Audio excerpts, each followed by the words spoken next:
Webinar audience and dear panelists. My name is Emilio Urpalainen and I am one of the webinar organizers. Today we have an interesting topic to discuss. How does football adapt to current reality in different countries on the world? What to expect in the near future? What experience can we gain from the current situation? How does a coronavirus pandemic shape the world's most famous game? I would like to introduce the moderator of the evening. His name is Petri Pasanen and he is a well-known former Finnish professional football player. Petri is known as an excellent TV studio commentator on international football matches. The translator of the evening is Elena Erkkinen, who is also one of the organizers of the webinar. Before we start this interesting evening, I must also mention the sponsor of the webinar, City of Imatra and Vectorsport CPC project. We will watch a short promotional video on Imatra and our football facilities before the start of the webinar. Enjoy an interesting evening. Уважаемые друзья, коллеги, мы приветствуем вас сегодня на нашем первом международном вебинаре, посвященном обсуждению вопросов футбола и с теми сложностями и возможностями, с которыми мы все столкнулись во время пандемии коронавируса. Наши друзья, футбольный клуб ИПС и проект «Векторспорт», город Иматра приветствуют всех. И мы начнем с небольшого демонстрационного видео, чтобы задать такой, скажем так, творческий тон нашей презентации.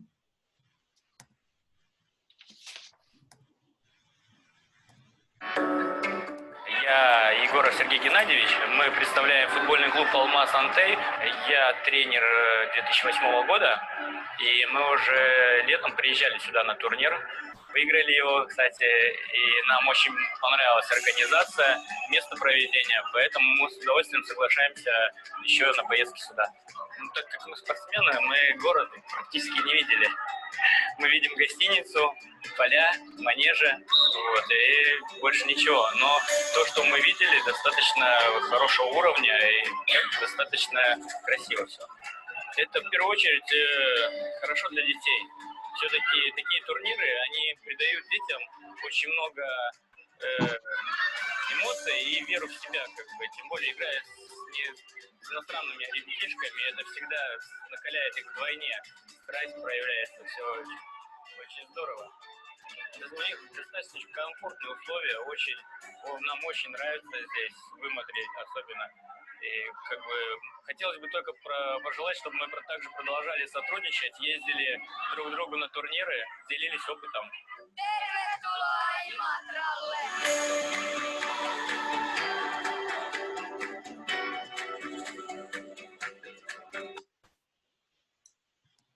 Итак, первое Тола Иматрала, добро пожаловать в Иматру, говорят наши русские ребята, футболисты, которые часто приезжали в Иматру на спортивные мероприятия. Сейчас, к сожалению, мы этого не можем сделать, но очень надеемся, что наше приграничное сотрудничество, и в частности в футболе, продолжится, еще более будет ярким, насыщенным и плодотворным.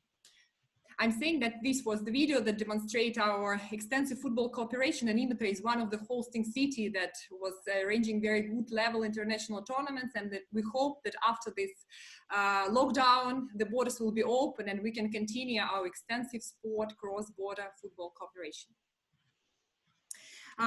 Now I would like to announce some rules for the participants. So here we have the list of panelists from 8 different countries.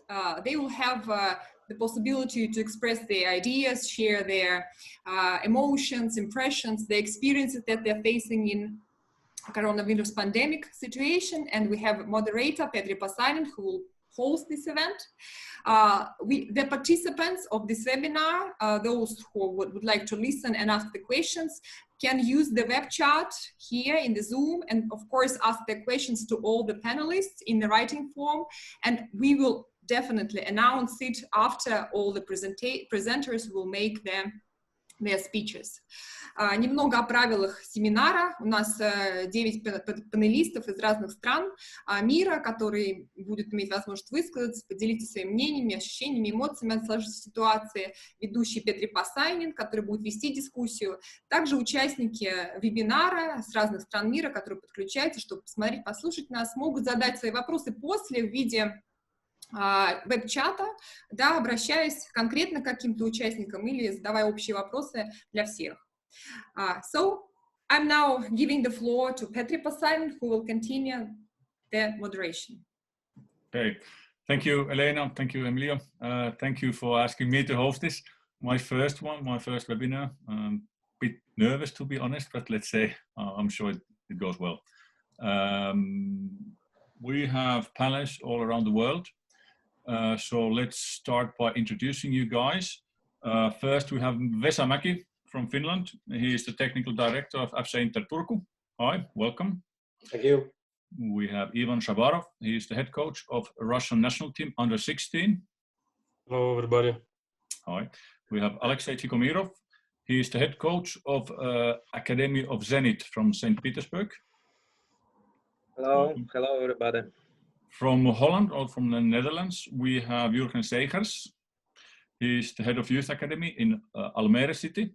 Hi. We have Iika Miettinen. We don't have. He's not yet here. Let's see if he makes it by the time of his presentation. He's coaching at the moment in Italy, in Giorgione Calcio, and he used to work for the Zenit Academy in St. Petersburg. Then we have Lisandro Mendes from Argentina. Hi. He is the general director of M Football Sports Management. Welcome. Thank you. And then we have Alisbek Beramov. He's the coach from Tajikistani's club, FC Irbis. And finally, we have Kashkar Parvis from the same club. He's the CEO of FC Irbis. So let's start with the presentations. I'm excited. You know, you guys come from all over the world, so for sure you have different views or experience from the same thing. And our team today is the football under the conditions of coronavirus pandemic. So I'll ask you again to keep the presentations not short but dynamic, and afterwards we can have the questions and hopefully we'll get some nice discussion. So Vesa from Finland, from Turku, the former capital of Finland, you may start. Just a second, Vesa. I will turn on the screen to everyone so everyone would see your presentation. Yes. Okay, thank you very much. That I'm very sorry about my bad English. Hope you can understand. You can put the next slide. We can start. So shortly about the situation, what has happened in Finland last 2 months. So here in Finland, it was day 12 of March when our federation decided that we have to end our football competition. Actually, we were in my club. We were just starting to go to near to port, go to Joensuu to play away game, a cup game, but we decided not to go, and that was the wise decision. The same time, every training with the team was suspended in that time. And of course, like everybody we know in every country, we didn't know what to do. First, what we did with the professional teams was that we put the players and the staff members like upfront annual holidays. Normally in Finland, these holidays is after the season, but this moment that was the good time put players and the staff members holiday, so we get time to think about what to do next. And the next plan was, of course, to talk with the clubs and players and staff members how to continue. We didn't know how long it takes, and of course we don't know yet. But quite soon we find solution with players and staff, and actually we cut some salaries. almost every professional clubs here in Finland cuts between 30-50% every salaries. For example, in my team, my club in FC Inter Turku, we got 37%, and it will takes until the end of June. So let's hope first in July salaries will be normal. Well, the professional team start training with the 4 players groups. As we all know, that's not the football, but that's something. In junior sites and the other workers in football, office workers and for etc. We have to put a lot of them on layoffs. So somebody was totally layoffs, and somebody was working like 1 day per week. There was some junior coaches who could continue, and those coaches who continue like a full time or 1 time a week, their job has been given the homeworks for the kids and players for at home.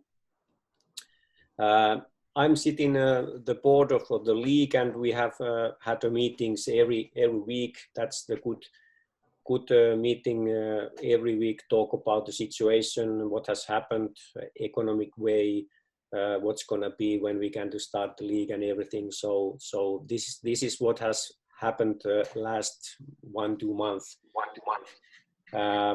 You can put the next slide. Thank you.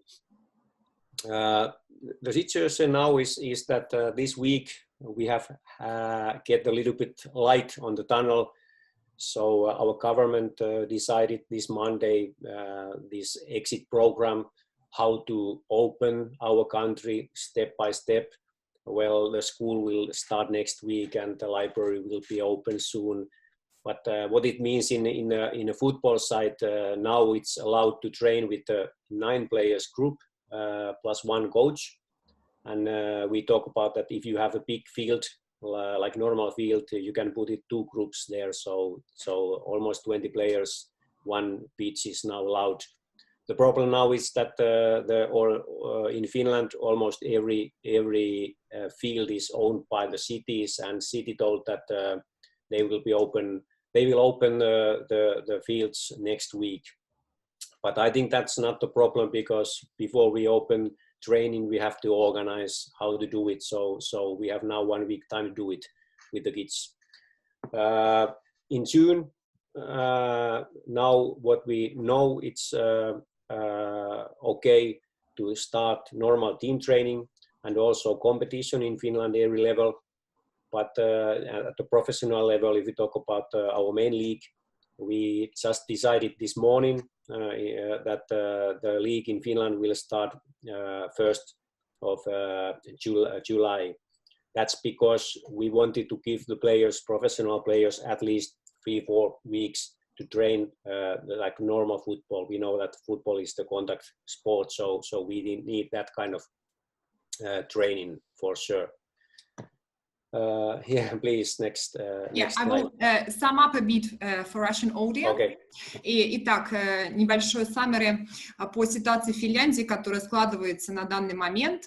Финляндия выходит из карантина, и к 14 мая будут открываться футбольные поля, стадионы, что позволит профессиональному детскому спорту продолжить тренировки постепенно, не в полном объеме, не в полном формате, но 9 плюс 9 игроков и 1 тренер будут тренироваться в профессиональных командах. Значит, чемпионат принято начать, профессиональную лигу начать в начале июля.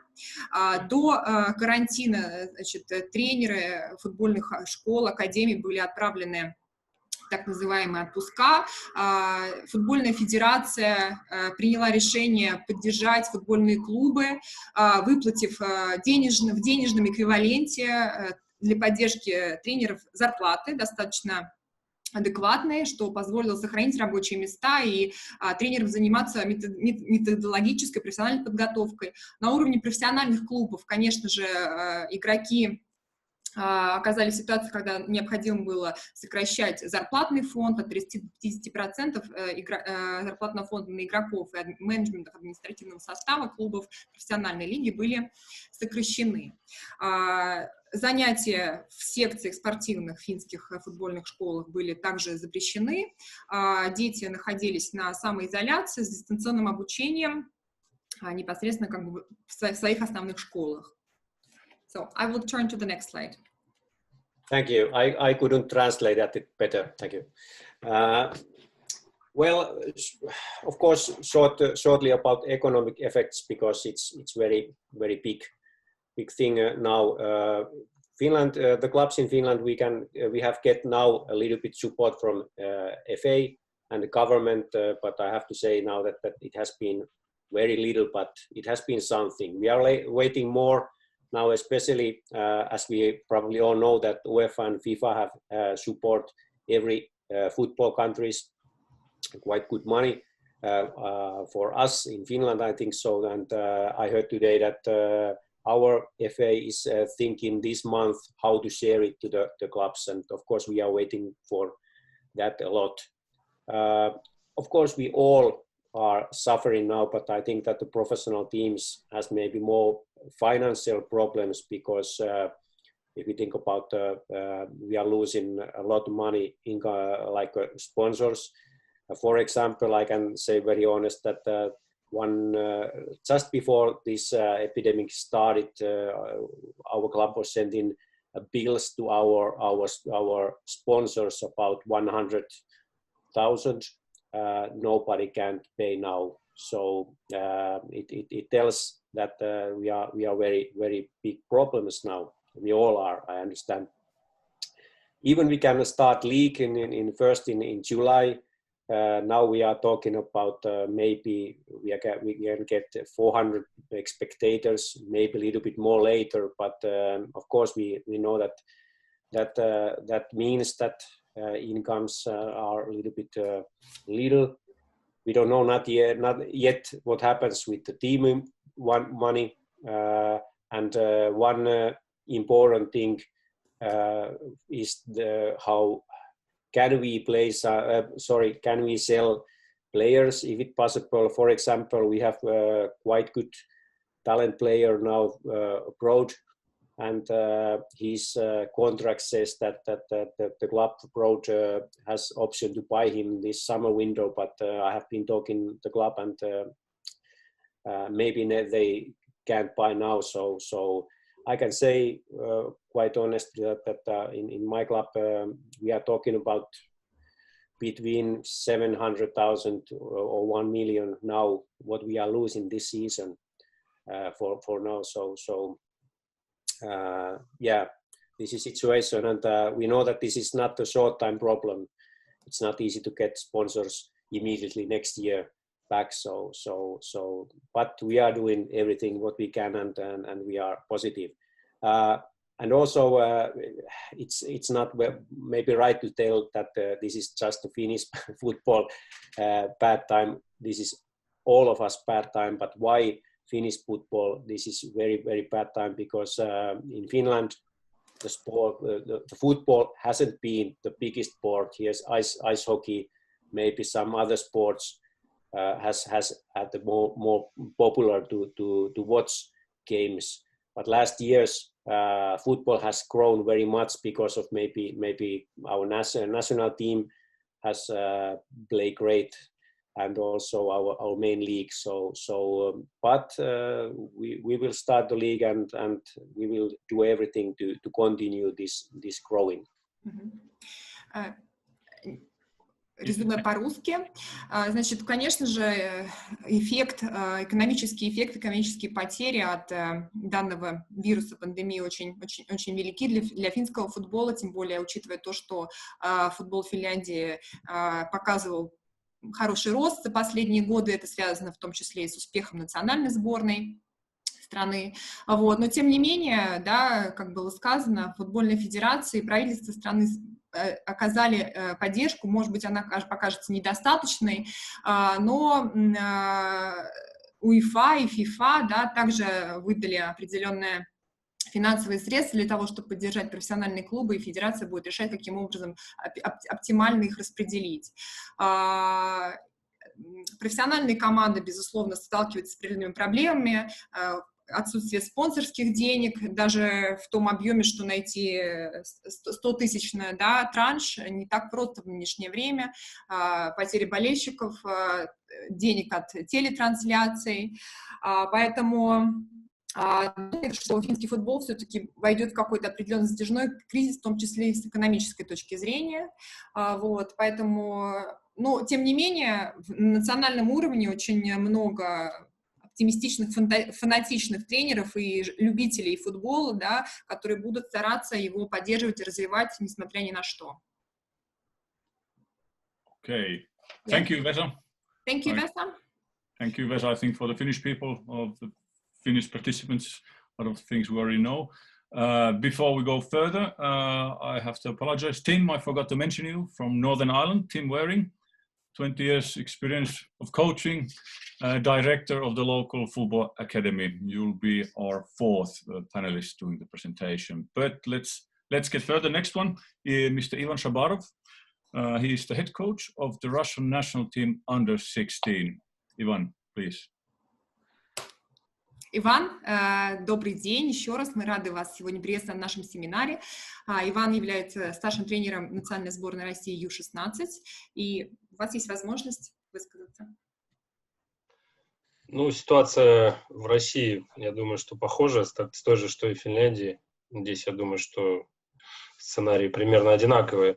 Что хочется сказать, что на сегодняшний день Российский футбольный союз получил от УЕФА 3 сценария, по которым дальше могут развиваться события с точки зрения организации соревнований международных.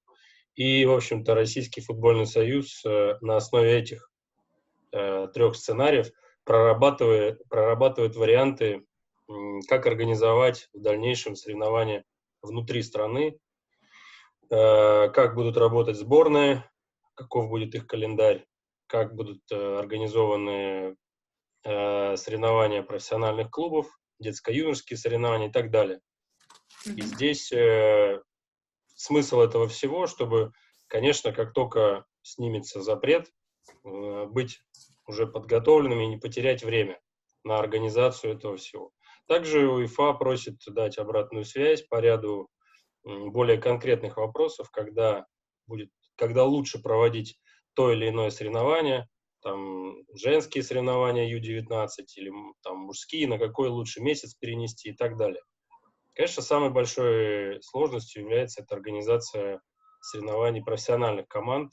То есть здесь большой вопрос, как быть с прошедшим сезоном, доигрывать его, не доигрывать, потому что не секрет, что ключевым является это выявление победителя для дальнейшего участия в международных соревнованиях. И здесь, конечно, больше склоняются к тому, что необходимо доиграть, и по телевидению идет такая массовая достаточно дискуссия, что делать, и все больше склоняются к тому, что необходимо доигрывать чемпионат внутренний по тем причинам, которые я сказал выше. Что касается любительского спорта, конечно, он ушел весь в домашнюю подготовку, и здесь у каждой академии, в общем-то, свои методы работы. Нужно сказать, что в России топ-академии, они принадлежат клубам, то есть это, условно, частные предприятия, и в каждой академии руководство клуба решает само, как организовать деятельность, какое сокращение зарплат произвести, если это необходимо. А большая часть школ обычных, массовый футбол, они принадлежат, скажем так, стране, да, то есть государству. И там не происходит никаких сокращений, ни финансовых, ни по местам. То есть здесь это тоже как раз и есть та самая поддержка государственная, которой нуждаются все тренеры. Поэтому вот если сравнивать, но на сегодняшний день решения такого конкретного, как в Финляндии, когда мы начнем, его нет.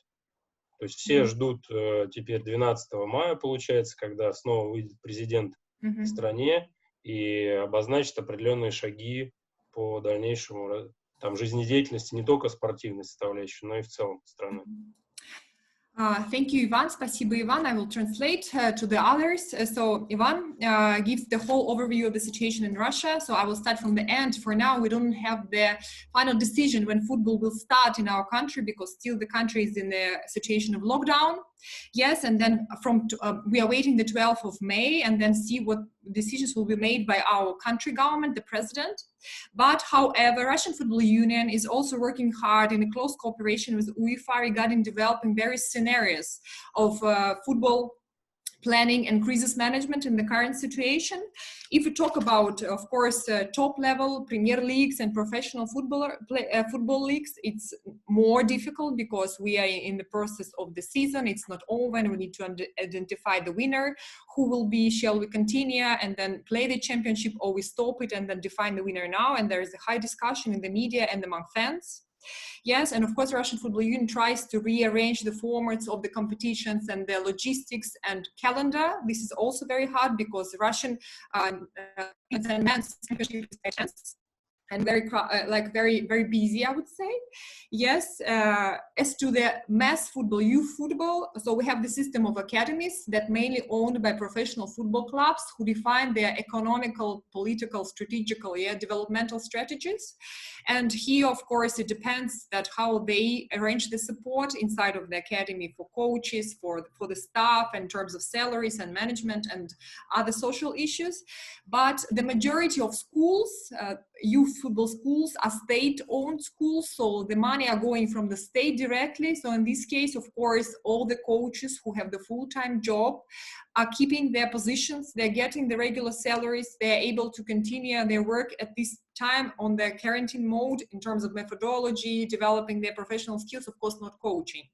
So basically, this is what we could say on the level of our national state. And the emphasis is, of course, the state is supporting the football as full as they can in this situation in terms of budgeting state schools, giving some administrative and other support and epidemiological recommendations together with Football Union, who are tracking the situation all around and see where would be possible to continue the season and when would be possible to continue the season in Russia. Thank you, Lena. Thank you. Okay, thank you, Alexei. Thank you. Ika, you're there? Is it you? No, and we have still Alexei also. Okay, I thought he was finished. Sorry. And Alexei is a good case because he is dealing and he's representing one of the leading academies in Russia, so who's actually putting the benchmark for others academies how to operate in these hard times. It's Zenit Academy. Алексей? Я сказала, что вы у нас представляете Академию «Зенит», академия, которая задает тон, может быть, не только питерскому, но и всему российскому футболу, на который смотрят и равняются, и, безусловно, оценивают, как вы действуете в такой ситуации пандемии. Ну, уже, наверное, проблемы идентичные, да, что у нас, что у наших коллег по футболу, да. Я просто расскажу немножко о том, чем мы занимаемся вот в данное время, да. Все, естественно, все находятся на самоизоляции, и здесь мы видим два направления. Первое – это развитие наших детей, да, в условиях коронавируса, да, а второе направление – это развитие наших тренеров. Вот. То, что касается развития детей, техническую часть дают, придумывают и усложняют наши тренеры, которые работают непосредственно с командами, да. То, что касается физических упражнений, опять же, эта ответственность лежит на тренерах по физподготовке, да. То есть я попросил их, чтобы они каждую неделю меняли задания, да, пацанам. Вот, потому что мы не знаем, когда мы выйдем из, скажем так, из этих проблем. И ждем, так же, как сказал уже Иван Евгеньевич, ждем 12 числа, да, что нам объявят. Но поскольку в Санкт-Петербурге ситуация с коронавирусом находится сейчас достаточно сложная, да, очень много больных, я думаю, что в лучшем случае мы приступим к тренировкам где-то в начале, может быть, в середине июня. У нас есть первенство города, да, опять же, которое, скорее всего, начнется, там тоже 3 сценария, да, когда оно начнется, неизвестно. То есть первый сценарий, это мы начинаем в середине июня, играем полноценно 2 круга. Второй сценарий мы начинаем в середине июля, и третий сценарий мы начинаем только в сентябре. Какой из этих сценариев будет работать, я не знаю. Поэтому первостепенной задачей, вот мы сейчас видим поддержание технического уровня наших футболистов и как можно мягче выйти из, скажем так, из кризиса, да, как можно мягче вступить в тренировочный процесс. Когда он начнется, опять же, мы не знаем, мы немножко находимся в подвешенном состоянии. Это то, что касается наших детей. То, что касается тренеров, на мой взгляд, эта ситуация имеет свои плюсы при всей, скажем так, негативной стороне этого вопроса, имеет свои плюсы. Первое, тренеры впервые, наверное, на такой длительный срок остановились и подумали, а что же мы делаем, да? Это время очень хорошо для переосмысления каких-то, может быть, даже базовых пунктов, да, отправных точек, на которых мы ориентируемся, да. У нас проходят ежедневно встречи, ну, также в Zoom, да, в видеоконференции, где мы обсуждаем проблемы, которые есть непосредственно у нас в академии, и стараемся, скажем так, всем миром посмотреть на эти проблемы с разных точек зрения и принять какие-то решения, может быть глобальные, может быть постепенные, для улучшения работы академии. Вот. То, что касается, опять же, Иван Евгеньевич уже упомянул о наших заработных платах, да, наш клуб «Зенит», то, что касается детских тренеров, он оставил все зарплаты тренерам в полном объеме, то есть за что им большая благодарность, да, и это при том, что профессиональные футболисты, они ушли на сокращение зарплат, там, по-моему, от 30 до 50%. Вот, то есть здесь мы благодарны нашему клубу, да, за то, что он так поддерживает нас в сложные времена. Спасибо. Thank you, Alexei. I will translate for the others.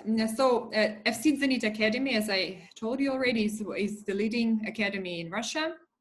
And at this time, they're using kind of 2 approaches. First approach is related to the development of athletes still at these pandemic conditions. And other is the coaches' development. So to use this time for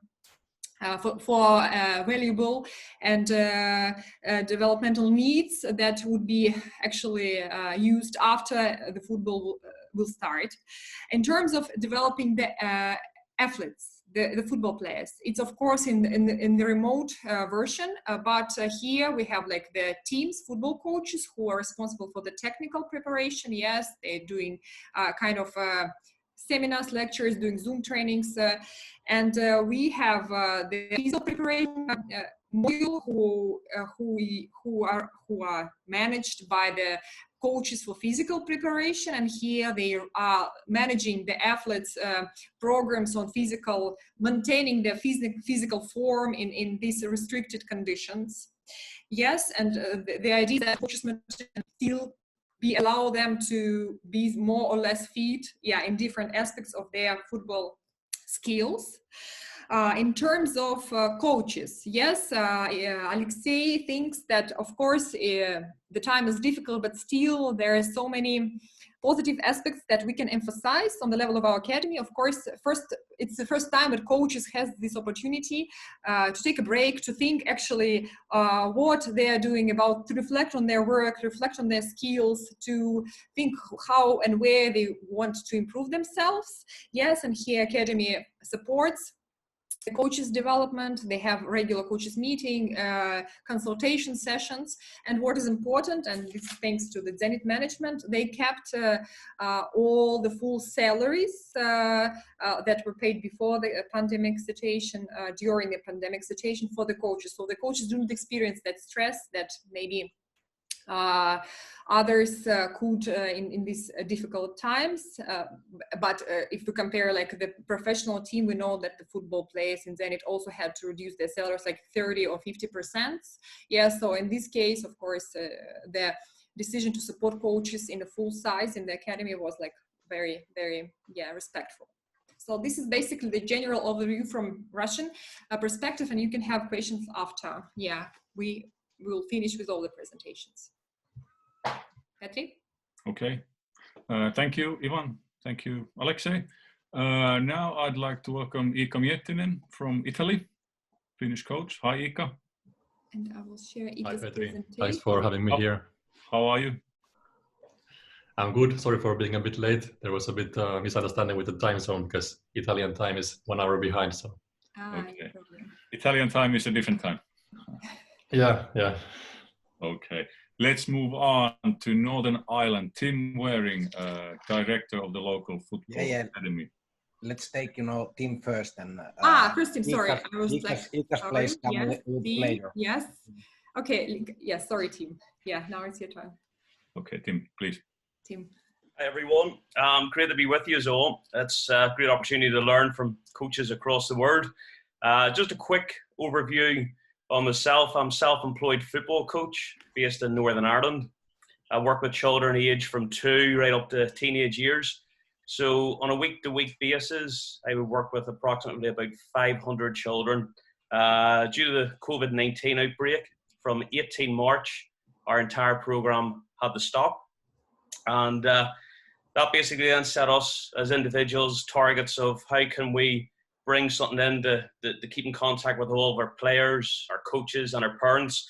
So my little presentation is going to be more based on the 5 targets that I set myself and my team of what we could do during this outbreak. So the first one was the big one for us, especially at grassroots level, is communication. We wanted to make sure that we kept in contact with all of our players and parents. We've done that through a series of ways. Obviously, WhatsApp is a great connection that we have separate groups for each age group that we have at our club at TW Braga, and also across our community programs as well. We have the use of email and social media to keep in contact, but one of the things that we wanted to do was have that personal touch. So we spent 2 days and we picked up the telephone. Many of us now don't use the telephone because we use all these WhatsApp groups and stuff, and it's great, but it does lose that personal touch.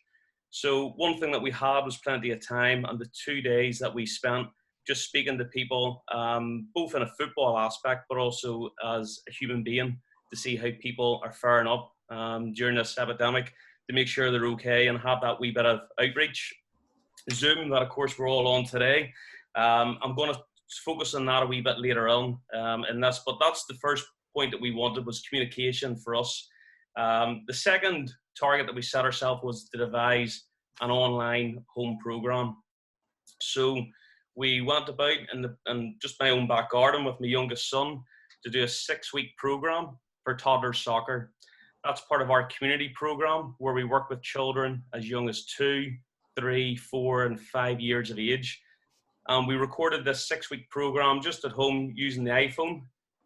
It was to just use basic games that parents then could have like a structure and a program to work with their young ones at home in the back garden. And we would film and edit this, and then we would put it up on YouTube as an unlisted video.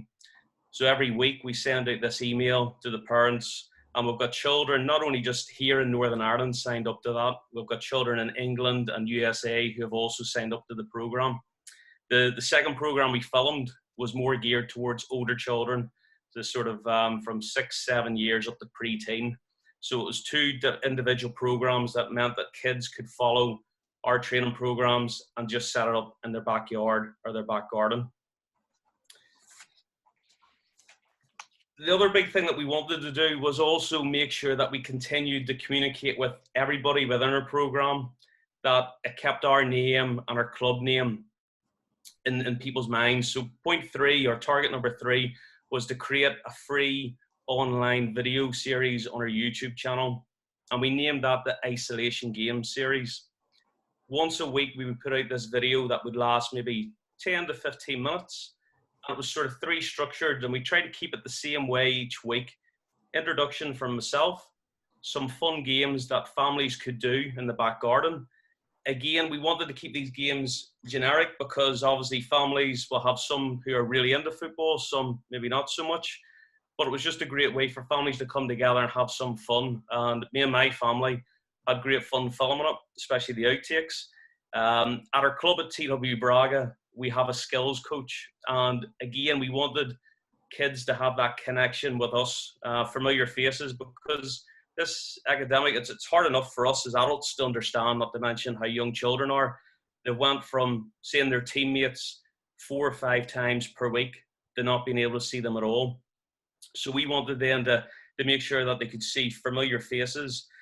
And Sam, who's our skills coach, would do weekly tutorials that would be included in this isolation game. So self-teach the kids from home how to do around the world, a crossover or reverse crossover, and he would break it down in a step-by-step guide. And then our final stage of the isolation game series was to set a weekly challenge.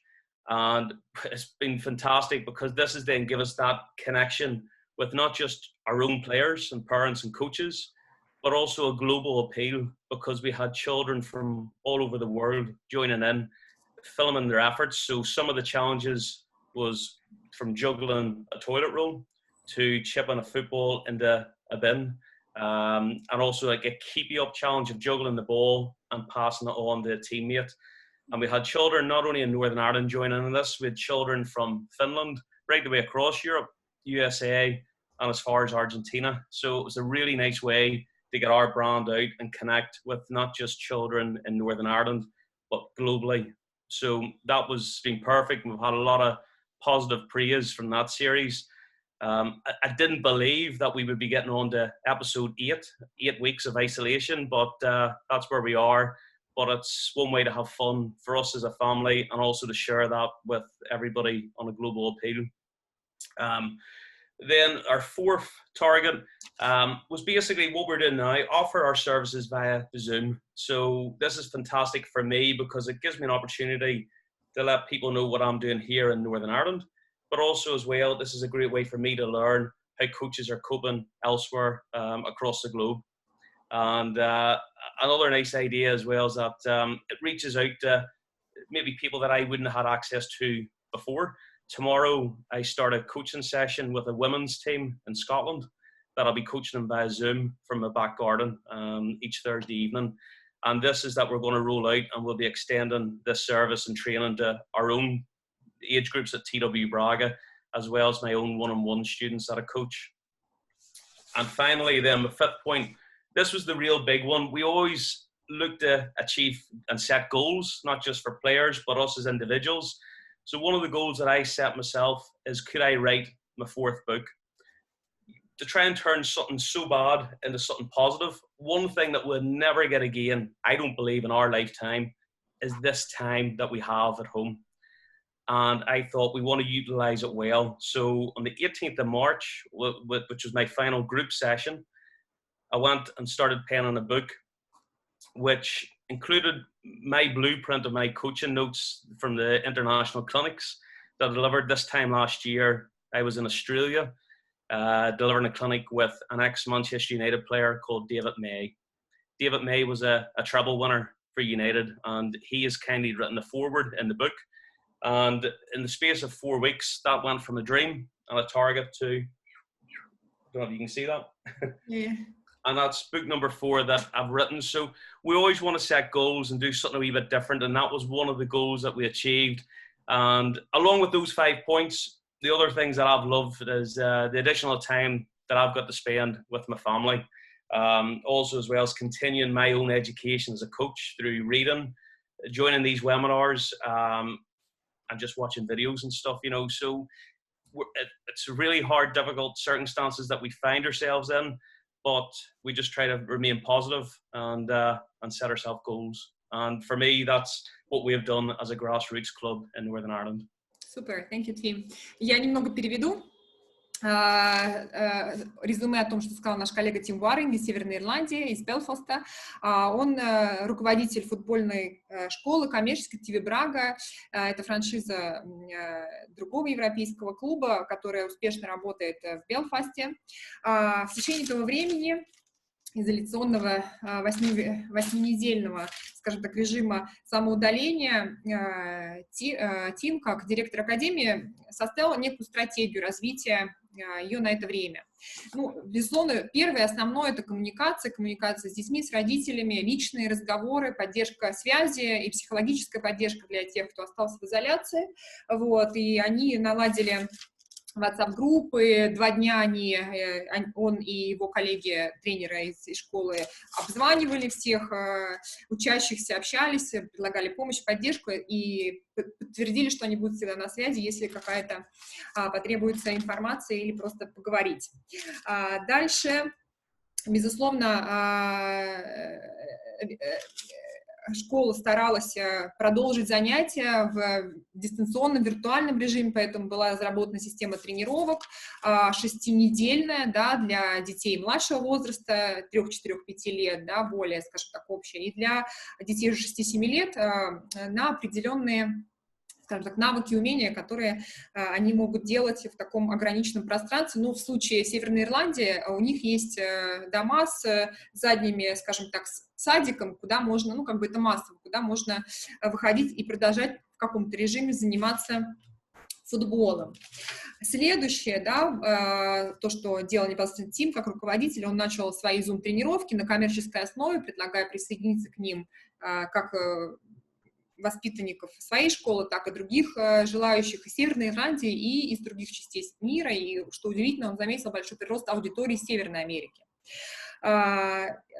И пятое, что он сделал лично сам для себя, следуя своим целям развития как тренера, он написал книгу, это уже 4-я книга в его профессиональной такой писательской футбольной деятельности. Вот она вышла в свет, и ее можно будет купить через различные, скажем так, интернет-магазины, где он будет ее, собственно, продавать. Ну, безусловно, он оценивает это время как сложное, но и время возможностей, в том числе для того, чтобы много пересмотреть, передумать и поставить новые цели для развития профессионального, личностного после того, как это все закончится.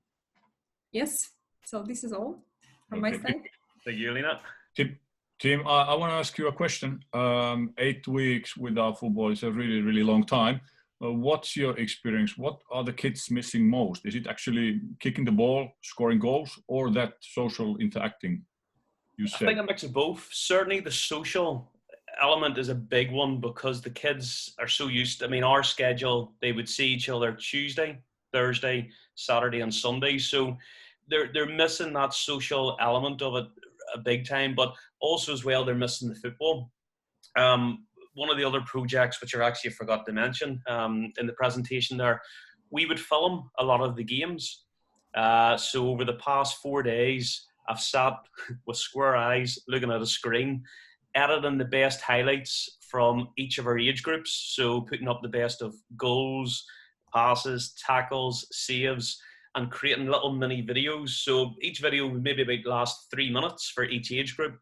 And I've put some upbeat dance music on top of that. And we're going to be sharing that this week just to sort of give them a real positive memory. Because every season we always have an end of season awards ceremony and a dinner. At the moment, I don't know whether we'll be able to do that, but we would always showcase these videos at that evening.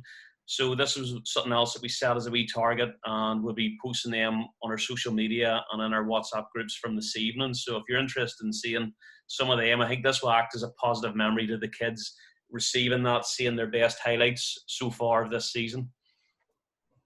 Okay, thank you, Tim. I can really sense the warmth in you. I bet the kids really love you there. You know. Yeah, good fun. They keep us young. Вопрос касался того, что действительно, ну, чего больше всего не хватает детям во время этой изоляции? Вот этого социального контакта, который дает им футбол, или же все-таки самого спорта, как спорта, да, футбол как спорт. И Тим говорит о том, что они, безусловно, скучают и по социальным связям, и по спортивной, да, такой активной деятельности, и тем более, как бы, что вот эта изоляция очень сильно, с одной стороны, нас всех разъединила, но в то же время более мы стали сплоченными за счет активной коммуникации в соцсетях, и мы надеемся, что вот это все усилится, когда мы выйдем уже на реальные тренировки. Yeah. Okay. Thank you, Tim. Thank you. Let's move on. We go to the Netherlands. Mr. Jurgen Segers, he is the head of Youth Academy at Almere City. please. Thank you, Petri. First of all, thank you very much for having me and us to try and to get a little bit clarity for the future of football. So thank you for that. Just to introduce, I'm trying to look at this at a perspective from just more than a coach or an academy manager. In my recent past, I was also active as a physical coach. And also with an education of physical therapy and human movement sciences. So what I'm trying to do is also create a little bit of a perspective to see what we can get out of this period, because we have to deal with it. We have to create an environment for the players that they can still feel that they can progress on something. So for me, the big question is, what do we focus on? Right now in Holland, we have a reasonable, good situation if we're talking about finances, because the government is supporting a lot of the clubs, and they can at least get 90% of the paychecks of the coaches. So the coaches for right now, they are getting their salary. So in keeping up for the near future where we can be active, I think that's a very good situation. We have to wait and see what will happen, if it will continue for a longer period of time. And in this case, in Holland, we are a little bit more ahead, I think, on schedule from some of the other countries, because our lower department kids from age group 8 up until 12, they are training right now in full normal contact, so in normal game situations on training. In reduced numbers of training during the week. And the age group above 12, they have to be in social distancing. So they have to be at least 1.5, 2 meters apart from each other during the exercises. So that limits the kind of exercises you can do. But it also, I hope, will trigger the creativity of all the coaches to get something going that might improve one of the big aspects in football, that's pattern recognition. And maybe this period will give us something of extra attention on that part. So I would like to try and see if I can start my presentation, because I have it over here, and see if I can start it up. Yep. Yep. Yeah. Yes. Yes. I hope you can all see it. For me, also as a physical coach in the recent past with Anderlecht, we also already were talking about how can we split up a group from individual work and also within group work. For right now, I think the individual part has to be highlighted, maybe from a distance. Hopefully soon that we can include those trainings a little bit more close up. But also the way that we check the players when they come in. I think in the final 5 to 10 years, the amount of measurement with the players has increased immense. And a lot of the times the measurement did not change something on the pitch. The measurement was there because it could be done. And in the photo on the right bottom corner, you can see what kind of elements are introduced right now to have a check when the players come in, to make at least a little bit more sure that the player, for example, does not wear a fever. Of course, one of the components, if someone has corona or might be sick in some other way. One of the elements also, I think, is very adjustable to this situation is HRV. Because the HRV will also tell you a little bit in advance that the body is struggling with something like maybe a virus. So the HRV, heart rate variability, will also try and tell us a little bit more about what that player at that moment can endure during the training. So I think one of the big questions is also when we can start up again, and maybe in the near future, that this corona pandemic will reoccur, and maybe in something of a different variation.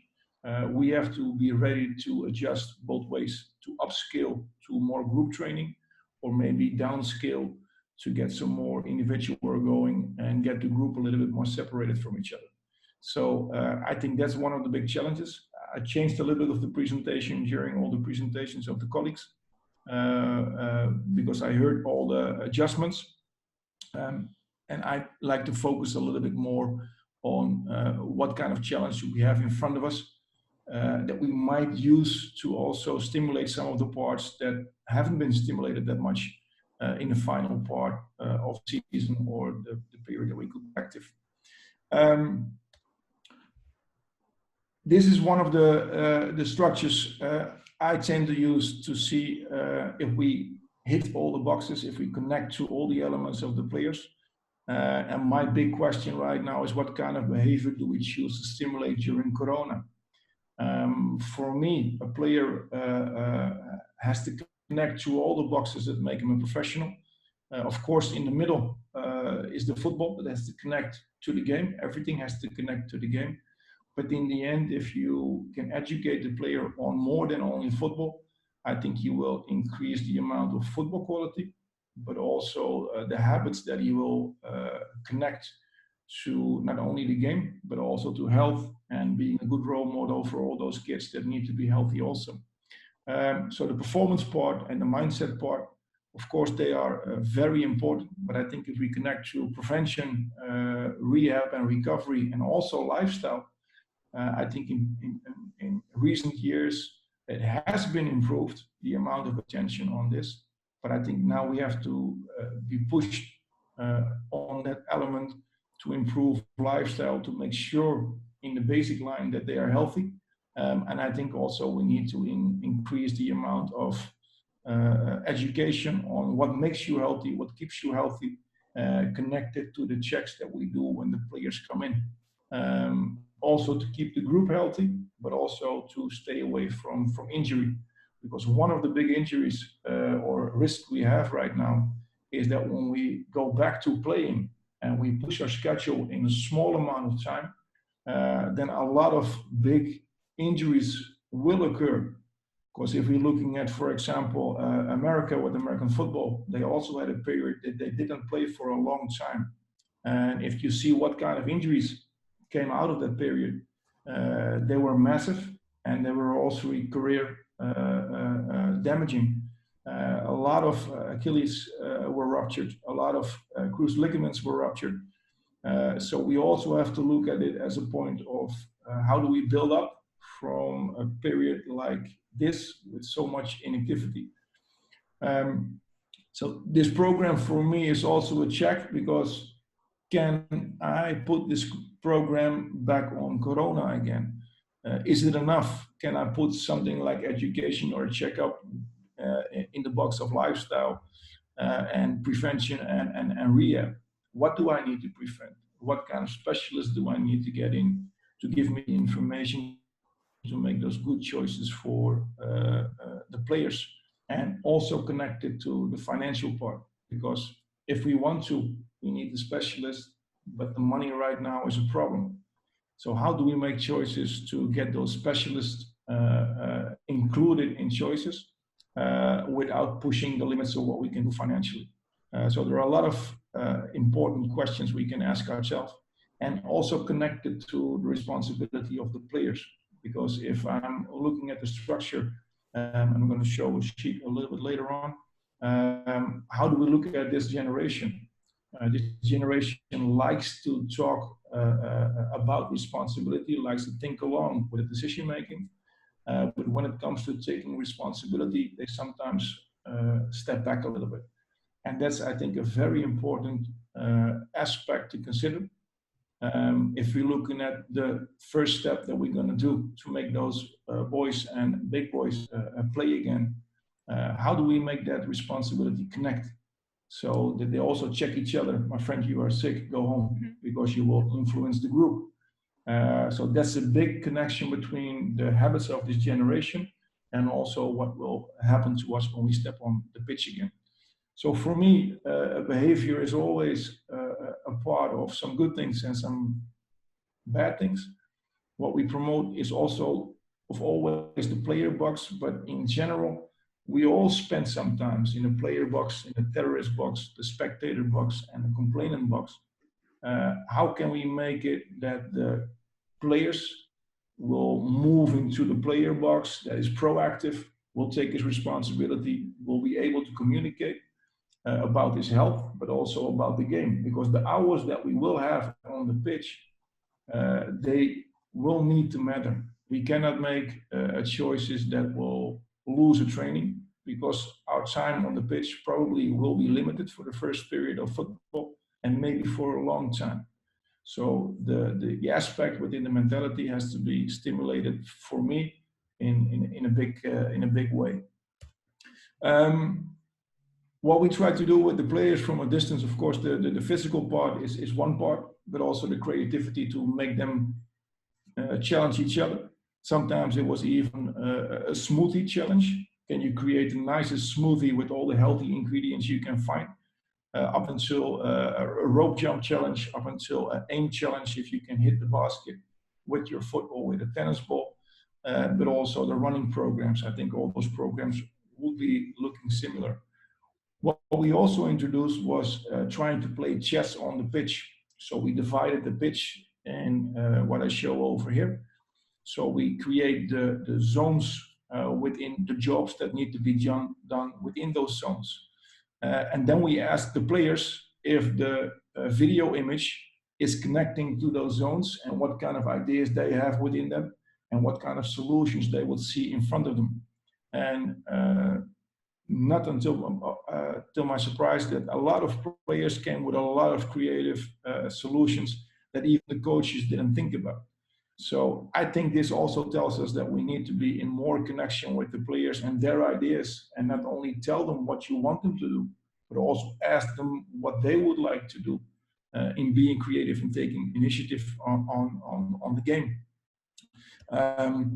For example, this would be something that we would send the players to create the principles and the zones on the pitch, and also try to connect it to moving images, and also try to create the stimulants on the brain that they have to think about actions, responsibility, distance, timing, and all the aspects that are down on the principle line.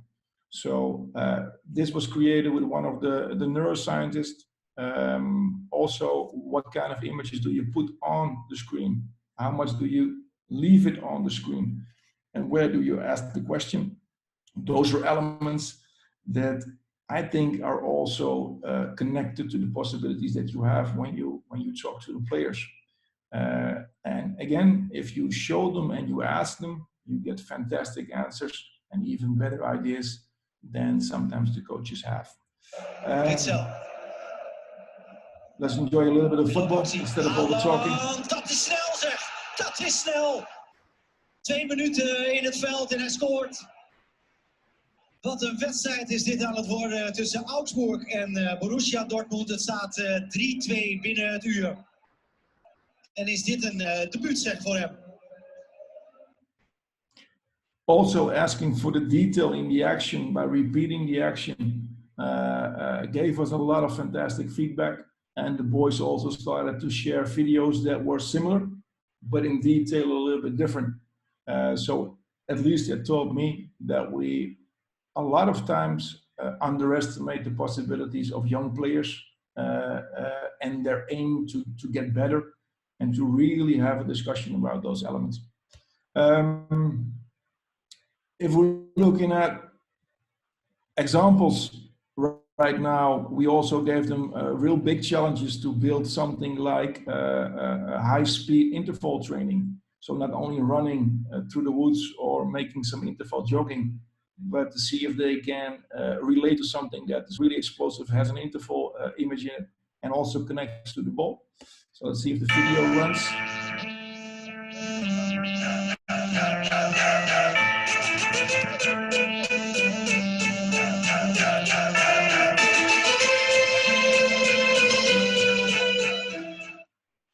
Also, these kind of examples, they will stimulate the creativity of the players because they came with excellent resistance exercises connected to the ball, making a showcase towards each other, making the challenges really connect. And I think in the future, if you're talking about recovery training, one of the most troublesome trainings is if you make full professionals come back for a recovery training and run 10 laps around the pitch. I think you can also do that from a distance. I can see a future in which we can let those players be more initiative on their own and be tested at the right time if they see if they can do their own job. And that's also something that's already happening in the States before the corona, that a lot of the players, they come to the club to play together, but their individual program is more outside the club than inside the club. Also the player connection and also making the evaluation, I think has to go to a next level. And also make one of those elements, and these are the elements that I use to control the evaluation of the players. But maybe some of those elements need a higher level of value. For example, did you have any operations? How was your growing spurt? What are your injuries? But also the physical part between balance, because a lot of times we exhaust our players, and we know right now that if we exhaust our players right after the training, they're a little bit more vulnerable for diseases, in this case, maybe also a little bit more for corona. So I think we have to revalue our way that we assess the players and make some criteria a little bit more important than they were before. And maybe they were already important before, but maybe we didn't create them as one of the topics that we needed to improve on. So also, for example, if you take an explosive player or you take a more endurance player, they have a different profile, and they also have a different profile in the way that they become sick, and also the days that they stay sick, and even not depending on corona. We need to really assess those elements to make sure that those players stay fit, stay safe, and stay healthy. So within this program, this is also something we send to the players. Could you please assess yourself? And we got fantastic elements back, even from the boys that I didn't expect it. They could make their elements of improvement. They could also make a very good assessment where they receive the balls, where they make the actions, and what kind of productions they made. And they also could really understand the connectivity between all the elements. So again, this was for us a big surprise in the amount of quality that they could use in reflection. One of the elements that we also like to use, because if we're talking about players coming back and trying to get to a football pitch movement again, a lot of times the rotation and explosive workout, but also responding on someone else will be a problem. So this is a little example of something that we also use. This is a player from Anderlecht at that time, Leander and Donker, but we also use this one for the home program to let those players work on their explosive part, and they can do this in the park, they can do this in the backyard, if the backyard is big enough. But this is a part that we use to make the explosive workout connect to the technical part. And again, these movies stimulate more than what kind of written program whatsoever. So for me, making all the videos work and get the videos back from the players and connect to their creativity is one of the big elements I think we can take out of this period. Just for the end, to get a coach perspective on, in my case, the way I look at it is the infinite game. It doesn't stop, the development doesn't stop. This corona period will create a lot of push and drag on development. So we have to be really clear on how we look at the game. For me, individual development is something that needs to go on continuously. You're never done. Talking about fitness, talking about tactical awareness, talking about technical capabilities, you always have to go. But in ascension, this is my belief. It is and always will be a player's game. They make the choices on the pitch. They have to create more responsibility. I think this is one of the periods that we can connect to that responsibility, make them think about the plan, make them think about next level, and also include them in coach aspect and really get to know them. What are the big questions right now that we have if we're looking at this aspect in my view, then one of the big questions is, what is your insight on yourself as a person and a coach? How do you feel during this Corona crisis? What kind of effect does it have on you? Be open about it with your players. The second part is creating a safe learning environment. In this case, safe also means healthy. A safe environment allows the players to make mistakes. And in this case, we also need those players to get healthy before the training and when they leave the training. So it becomes a different level on being safe. The third level is improving insight on the characteristics of this generation. Like we talked about, if we can include them in the decision making, we will get a stronger team. If we will not include them in decision making, I think we will lose a lot of the effect that we might gain from this period in a positive way. Knowledge of the learning strategies. I think that all those players have different strategies. This is a time for us to include every little bit of knowledge on how those players take in information. And that's, I think, an element that we can use. Knowledge of the individual player within the group dynamics. You can see fantastic things within the group app that my colleague just mentioned. How some of the players respond, some of the players don't respond. The words that they choose, if you bring in the specialist, they will give you an excellent approach on how the group dynamics work, even through the WhatsApp. Knowledge of the inside of the phasing of team development, I think, is right now difficult because you don't see those guys on the pitch together. But when they come back, they will start storming and forming again their new groups in an old group. So that will be an interesting aspect when those guys come in. And the final part is insight in the necessary specific player competence. What do they need when they come back? 3 or 4 weeks, not been training for 2 or 3 months maybe in a group. And within 4 or 5 weeks, we need to play 3 matches during a week. That will be something really difficult if we do not connect those players to what they feel, what they fear, and what they can create in that amount of time. I think we're going to have a lot of big problems in not only injuries, but also in a lot of frustrations. This was my part. I hope you find something that you can use. Oh, that's... Elena, you want to translate the whole thing? I will. That was a super detailed and very professional presentation, and I would like to sum up for my Russian colleagues. Уважаемые коллеги, я постараюсь кратко сделать небольшой саммари вот того, что рассказал нам Юрген. Он сделал это очень детально, профессионально, и именно с точки зрения такой футбольной, с точки зрения как бы футбольной науки, футбольного подхода как тренер, как директор академии.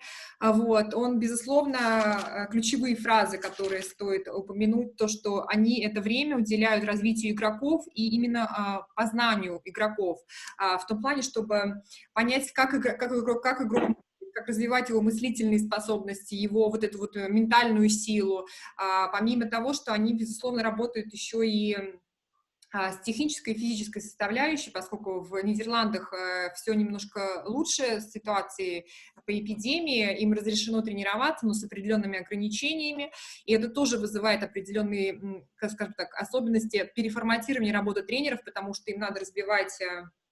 Ограничения касаются именно расстояний, да, 1,5 метра, соблюдения дистанции между игроками, каким образом это можно реализовать, вот, работая в группах или индивидуально работая с игроками, да, по определенным задачам. Что касается самой системы работы с игроком, то, безусловно, центрально это является футбол, да, это дело, на которое игрок, скажем так, нацелен, это мяч, но вокруг него выстраивается целая система работы. Безусловно, это работа ментальная, то есть это работа с психологией игрока, с особенностями как бы, его развития, вот, с развитием его креативности, мыслительных процессов, поэтому в том числе привлекают различных специалистов, не только психологов, но и физиологов, которые составляют определенные, скажем так, аналитические и компьютерные программы, которые позволяют задавать различные задачи игрокам на мыслительную деятельность. Вот. Что важно, что за это время надо акцентировать внимание на воспитании именно такого качества, как ответственность, да, потому что вот это время пандемии, это время, когда мы все должны быть ответственными не только за себя, но и за того, кто рядом. Поэтому игроку важно понимать, как он себя чувствует, да, какое у него состояние, может ли он тренироваться, и делает ли он это через силу, и как бы, и он должен уметь как бы это отследить и не бояться сказать об этом тренеру, да, потому что вот физическое состояние, психологическое состояние игрока очень важно, поскольку когда начнется сезон, мы должны понимать, что игроки будут очень загружены, да, и столкнутся с определенным количеством травм, да, и фрустрации, потому что будет другая динамика, отличная от того, в которой они пребывали вот в изоляции и в ограничительных определенных мерах в течение пандемии. Ну и, безусловно, как тренер, Юрген говорит о том, что вся его тренерская философия концентрируется вокруг того, что все-таки главное на поле — это игрок, и задача тренера, и в том числе в нынешний момент, это максимально методологически и экспертно развивать своих игроков, давать им возможность больше думать, принимать решения, развивать свои качества, скажем так, ну, аналитические, да, свои креативные, творческие способности для того, чтобы принимать более смелые, ответственные решения, в том числе на футбольном поле. That's all. Okay. Thank you, Jürgen. I think that was really interesting. I'm not coaching myself, but honestly, I was inspired. That was truly inspiring for me. Thank you. Let's move on. Ika Miettinen, welcome. You've been waiting for a while, so you're on. Yes, Ika. Yeah, hello. Turn on your presentation. Yes. Okay, well, first of all, I want to say thank you for Jürgen. Very, very nice presentation, very informative. And actually, I will go through some of the same or similar kind of things than you did, maybe in a more short way, in simplified way. So you can go to next slide. Yes. I don't know why I won't. Sorry. Yep. Yes, so I'll just first talk shortly about myself. I'm Ika Miettinen. I am from Finland, but I left Finland when I was 21. And now I'm working in Italy, in Giorgione Calcio. It's a small club close to Venice. And I work in first team and under 19. Before coming here last summer, I lived in Russia for 9 years. And 5 years I was in FC Zenit, first as a video analyst and then working in a youth academy.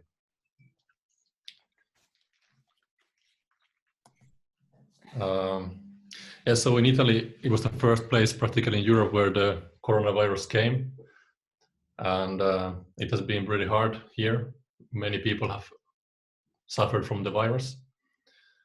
And for us, the last game we played was 22nd of February. And since 29th of February, we have been closed from all the training activities that has to do with in a group.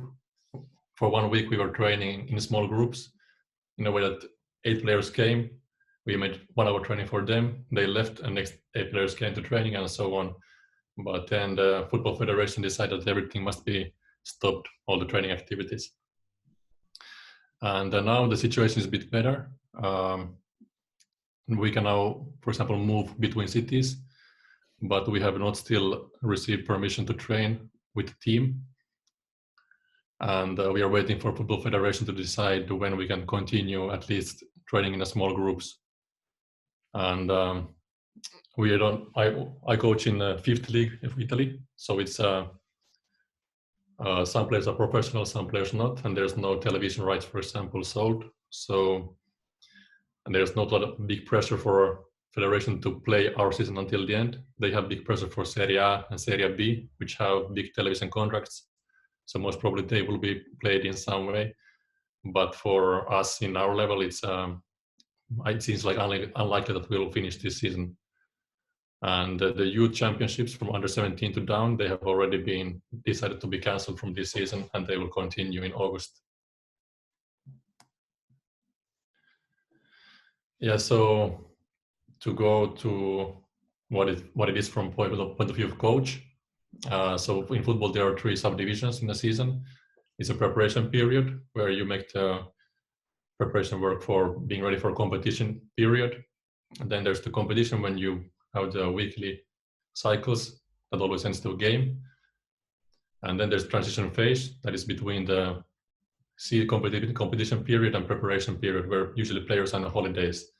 And now we're practically in a very long transition period, and it's important that the players don't just stay still for this period, but they are actually active and keeping up their physical level, because the inactivity for 1 week, it causes more or less 10% loss of fitness. So if you return to training after, for example, 2 months of doing nothing, your risk of injury is very high compared to if you have at least some kind of physical level maintained. And also it's important to know that, to understand that football players there, it's not enough for them just to do jogging or some abs, because that's not what is specific fitness for football player. So they need to be able to do some kind of physical activity that brings their performance in a very high and demanding levels.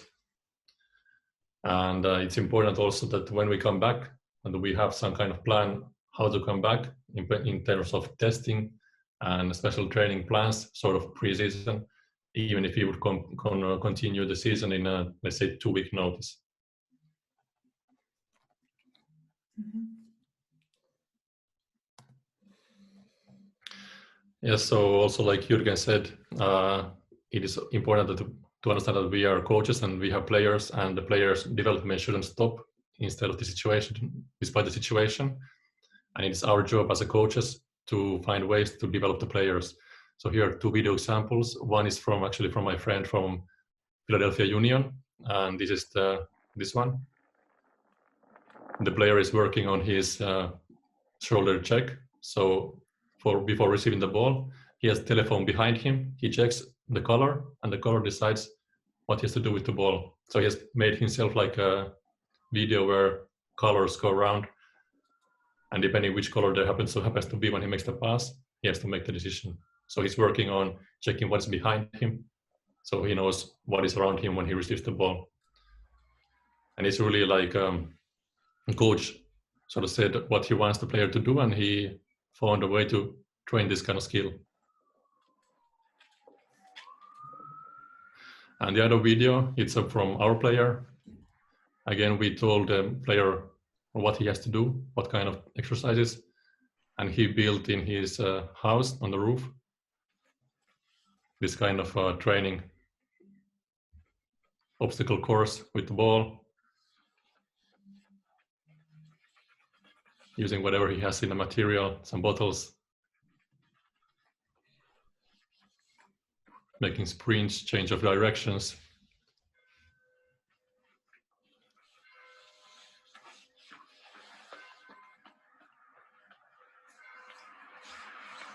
So umbrellas.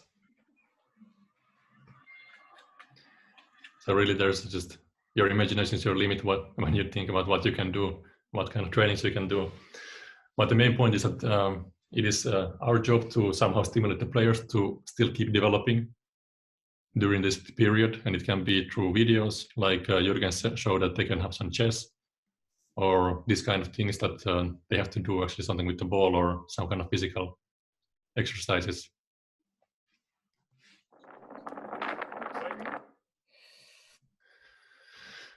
And yeah, it's important to keep the group together, because the players are used to be almost every day together for like 3 to 4 hours in the trainings.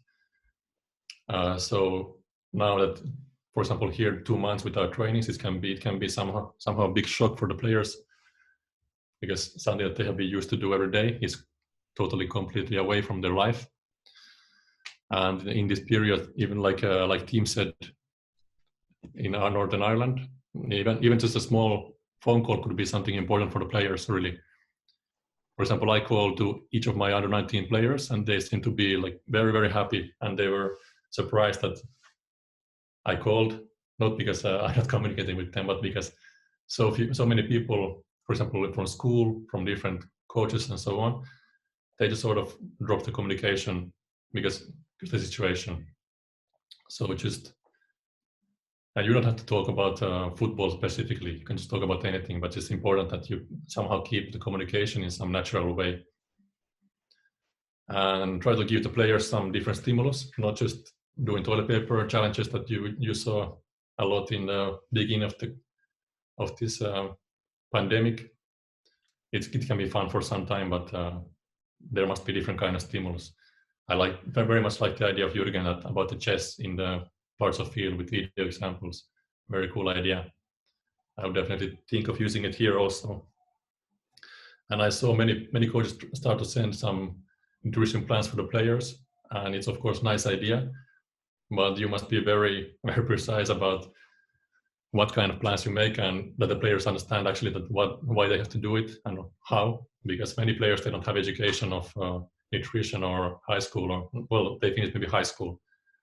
So be precise on what you ask from the player and make sure that they understand why. And for last thing, just remember that they have a lot of stress on their minds, the players, about their families, friends. So don't just only push about football, because there's so many things in their lives going on now. Of course, football is something that we think is important as coaches, but try to understand also the situation from the player's point of view. Yes. Thank you. Thank you. Thank you, Ika. I will also sum up in Russian for our Russian colleagues and Russian audience. Ика Метинен рассказал нам о том, каким образом в Италии справляются с ситуацией игроки креативно, стараясь держать настрой спортивный, футбольный. Вика привел 2 примера, да, заданий с подручными средствами, которые могут и придумывают сами игроки в ограниченных условиях для того, чтобы поддерживать свою физическую и тактическую подготовку. Также Ика говорит о том, что очень важно, безусловно, игроки в центре внимания, да, и, безусловно, уделять внимание разным аспектам. Это коммуникационные аспекты, потому что обычно для игрока это естественно, что он проводит большую часть, да, своего времени в команде, в реальных условиях. Есть определенная групповая динамика, и после этого длительного перерыва ребята разобщены, и как они будут возвращаться обратно к групповой динамике, как они будут социализироваться обратно в реальный игровой процесс, на это тоже надо будет обращать внимание и поддерживать, и стараться координировать и интегрировать их через сейчас еще имеющиеся средства, да, мобильные коммуникации, задавая групповую динамику через разные чаты, через разные там средства обмена информацией. Вот. Также важно давать игрокам различные стимулы, задачи, триггеры, да, не только там челленджи с туалетной бумагой, но важно, например, как говорил Юрген, да, вот это вот их игра в шахматы виртуально, когда на поле, да, они анализируют расстановку игроков и делают различные ходы аналитические, вот, как бы, или какие-то другие способы, которые могут их как-то развивать, их креативность и мыслительные процессы, вот, и да, много говорили о плане питания, да, игрока вот в этот период, и планировать питание важно как бы учитывать уровень подготовки самого игрока и уровень его знаний вот именно в этих вопросах.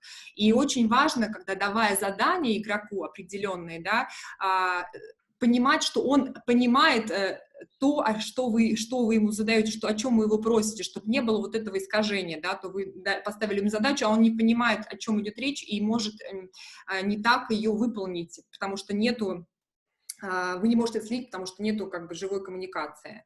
Вот. И, безусловно, надо помнить, что игроки, спортсмены находятся, да, в режиме изоляции, и они не только, скажем так, озабочены тем, что они отключены от реального как бы процесса тренировочного, но еще и очень много разных вещей, которые там новостных, да, семейных, которые могут влиять на их психику, на их психологическое состояние, поэтому важно быть внимательными к их общему психологическому состоянию в этот момент и оказывать посильную поддержку. Yes. That's it from my side. Ika, it's good to hear how you feel it's a duty of a coach towards his players. I think that's a great attitude. But I'd like to hear how have you developed yourself during the pandemic? So, is the mic? Yeah, mic is on. So, at the moment, we are working very hard on developing or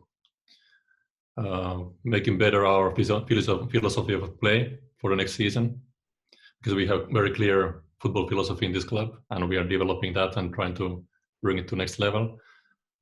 Then I'm also watching a lot of games that I didn't have time to watch when I was working, and I'm having many seminars, like webinars, with different coaches from different around the world all the time. Like, for example, Germans, Americans, Austrians, Danish. So trying to be in a lot of contact with other coaches, exchanging ideas.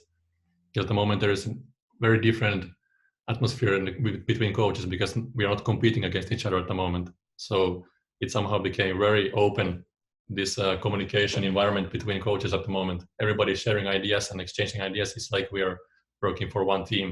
And it's very funny and interesting to see this, because when there's competition period going on, usually they're thinking that, okay, this is my competitive advantage. I don't want to share it with you because maybe you will use it and I will lose something in this. But now there's in this way unique environment at the moment in the world of football. Oh, that's an interesting point of view, that you at the moment everybody's on the same side in a way, and then at the same time it will change again in maybe in a few weeks or a few months. I guess every coach is in the same situation more or less. Okay, it's gonna be interesting to see how the things will develop when the games continue. Yeah, but I think the humanity will be the first place. People won't forget if you do something good to other coach, people won't forget. So keep up the good work, Ika. I agree. Thanks. Okay. Thank you, Ika. So Lisandro Mendes from Argentina, you've been waiting for a long time. Please. Don't worry. No, it's okay. It's early right here. Okay. Well, you can move on. Yep. Oh, sorry. First of all, thank you, Elena and Emilio, for this invitation to share with you. This is just about me. It's most important thing. I'm passionate for football. My father was president of a local club during the 80s and the 90s, so I almost grew up in a club and played myself from childhood to youth. Then I became a lawyer, and since 2002, I began to work as an advisor for clubs, players, and coaches, also in scouting and as an agent and intermediary.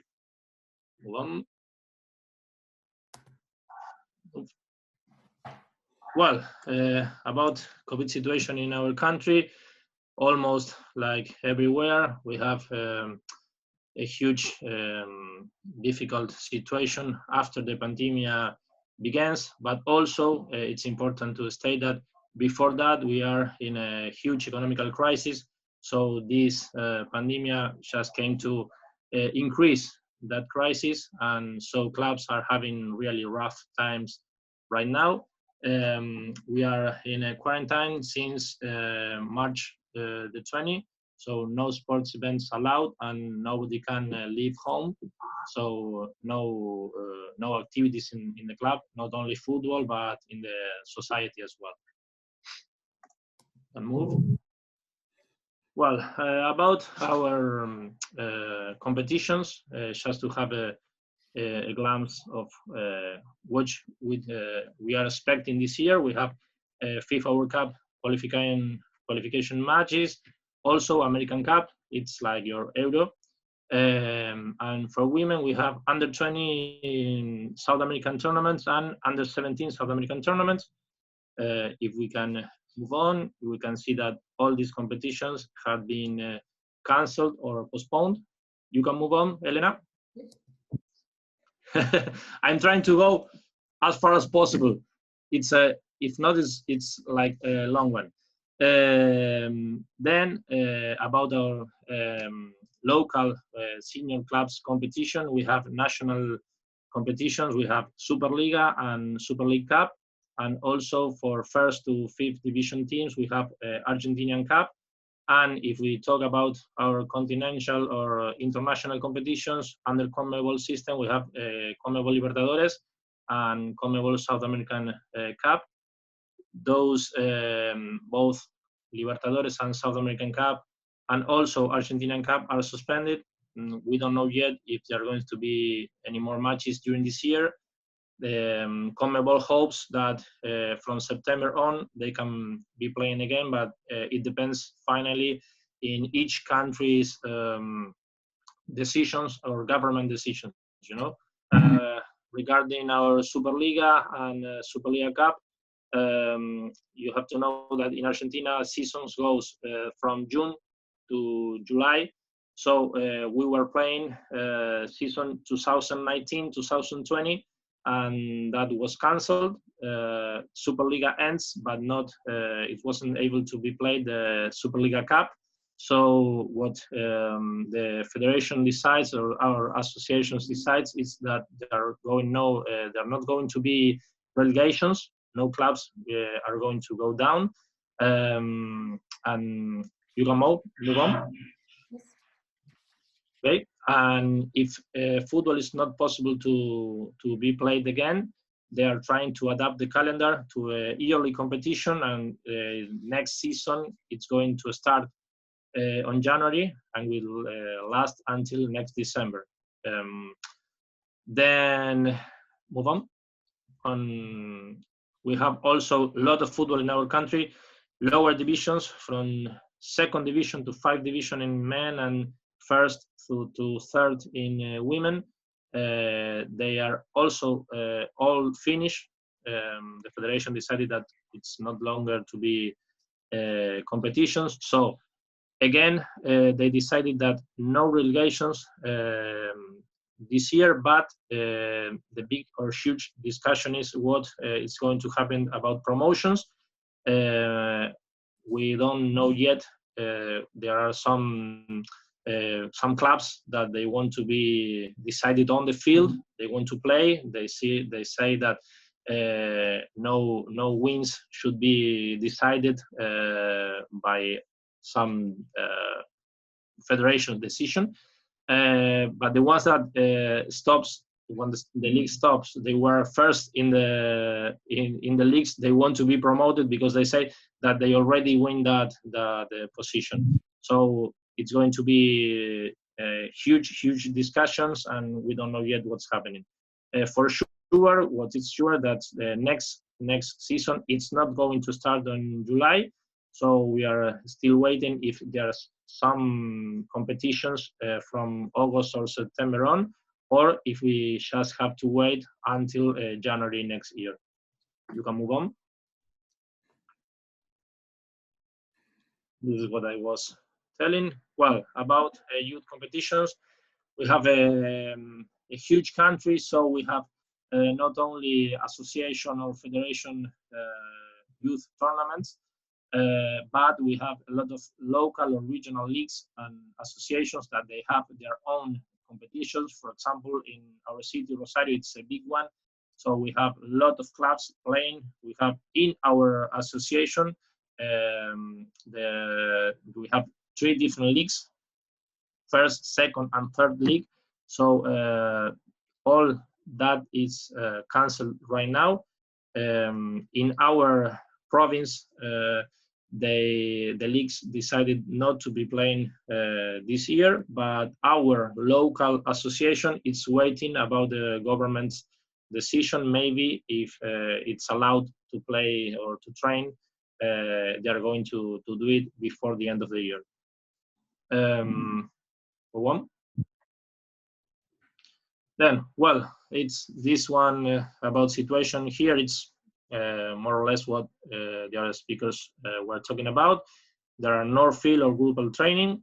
They are all training by all the apps or Zoom, virtually doing that.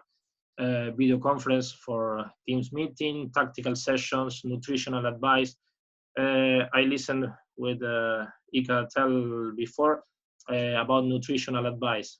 What one of the clubs here are doing is that they give the kids like the recipe, and then those kids has to prepare that recipe at home and share the video with the other teammates. So it's kind of teaching them how to eat healthy and how to stay occupied during this time that they should stay at home. The one thing that it's also one of the things that a lot of clubs are doing is video conference with former clubs, elite players, maybe that used to be youth players several years ago, and they share their experiences with the youth players right now, so the kids can ask those stars what was about when they were kids and how they get to professional players. So it's a way to for them to keep understanding about those procedures to how they can be professionals in the future. Then, of course, study groups between coaching staffs and virtual scouting. All the scouting departments from the clubs, they are using, of course, Instat, WeScout, but also they are receiving videos of youth all around our country. The big clubs here, they travel a lot all around the country to scout, to do field scouting, and it's not possible right now. We cannot travel anywhere. We must stay at home. So what the official scouts ask us to do is to show them or send them video of the players, and so they can make like a first decision, and then when the activity is back in the track, we can send those players to the clubs and they can make the trials on the field. We can move on. Well, about the future and our situation here, it's a really difficult scenario for the clubs, players and coaches. The clubs, as we said, we have previous debts. There's the economical crisis. In Argentina, it's usual that we are in an economical crisis, sadly. There's no game, less sponsors, as Besa told, it happens here too. And we have less income from associates. Here in Argentina, clubs, there are no companies, there are civil associations, and so each associate has to pay a fee monthly. So in this crisis situation with a lot of people that is not able to work these days because of the pandemic, one of the things that they cannot do is to pay that fee to the club. So it's quite a difficult situation. Also, the biggest debt they already have is with players and coaches contracts. They are they're struggling to pay the players. So they are like a war between our federation and the players union or syndicate and the clubs between, and also the government to see what is going to happen. Many claims will came from the syndicate to the clubs, and so the players would be probably a lot of players would be free players for next season. If somebody is playing in Europe, maybe they can get a lot of free players too.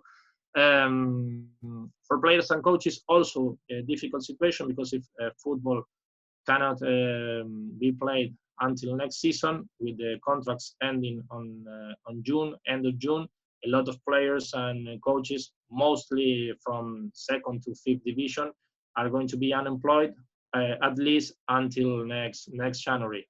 And then it's going to be tough to also get the club, because clubs are not going to offer big money for the players, and so it's going to be like a really, really tough situation. We can move on. Yes. Just a second. Yes, don't worry. Yes. Well, about help that clubs are receiving, also FIFA through CONMEBOL give money to the association, and they already decided how to split it between clubs from 1st to 5th division.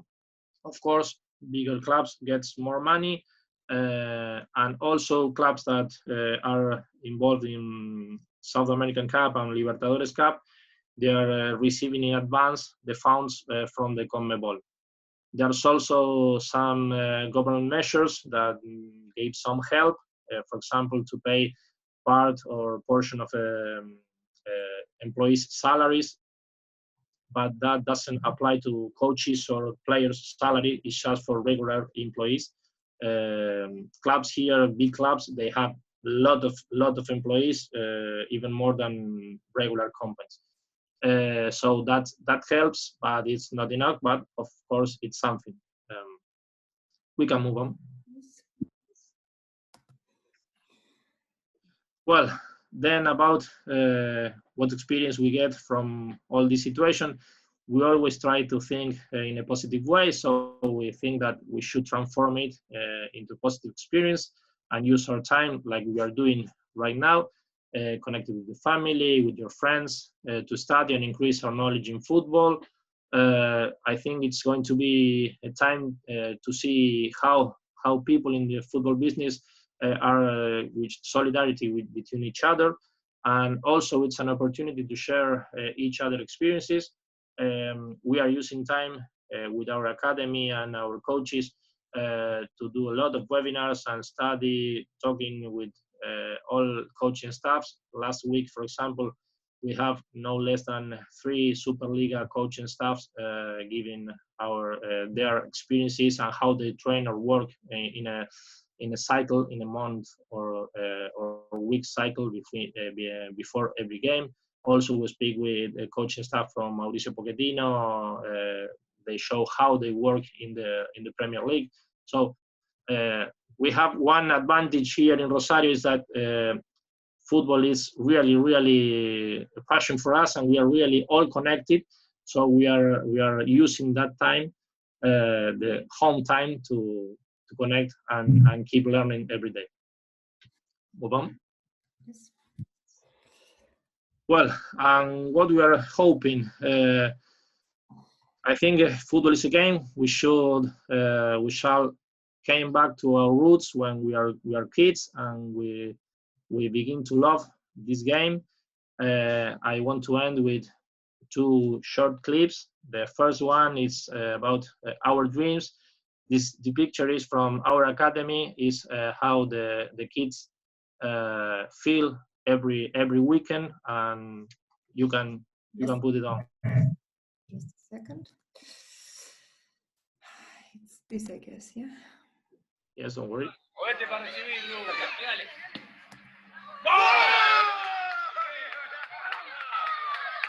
I'm not seeing it.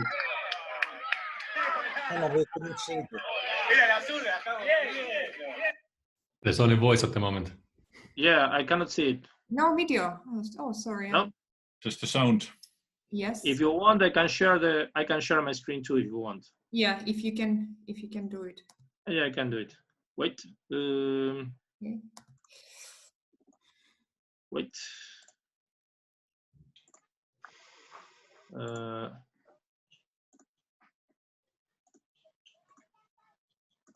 Are you seeing? Yeah. Okay. Presentation, yeah? Yeah. Wait. This is it. Juguete para recibir, Bruno. Dale.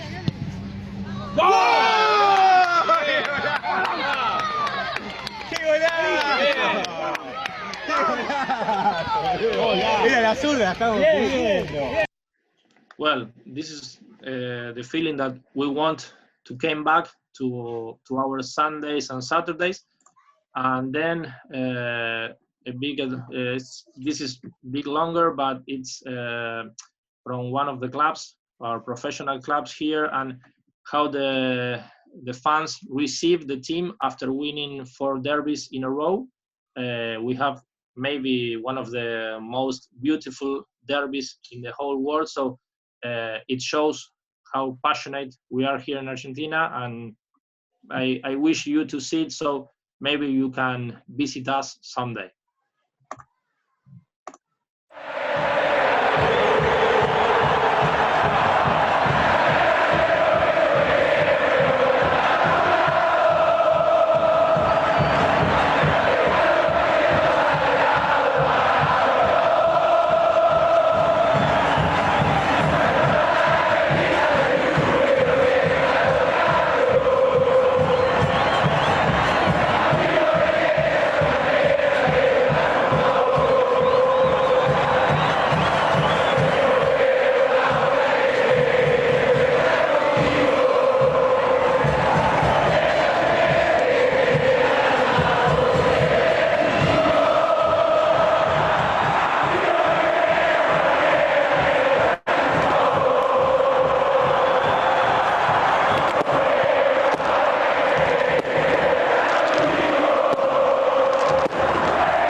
this is all. I hope you enjoyed.